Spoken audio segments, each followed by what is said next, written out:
Bakının Sabah klubu Azərbaycanın qış çempionudur. Turan Tovuz, Qarabağ, Sumqayıt üzərindən qələbələrdən sonra Bayquşlar birinci yerə qalxdılar və göstərdilər ki, bu il onların qabağında ancaq bir məqsəd durur, o da çempionluqdur. Yanvardan sonra hamı Sabahla Qarabağın çempionluq uğrunda əməlli başlı mübarizəsinin davamını izləyəcəklər.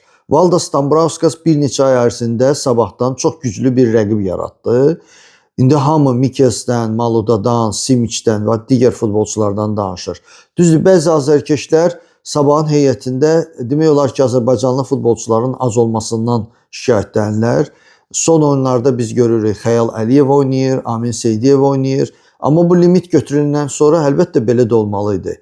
Düzdür, fikrimiz Qarabağda Bəhlula, Elvin Cəfərquliyevə gedib, amma Sabahda da vəziyyət belə deyək, Azərbaycanlı futbolçularla o qədər də yaxşı deyil. Amma əsas odur ki, bu iki komandanın mübarizəsi maraqlı olacaq və görək mayda çempion kim olacaq?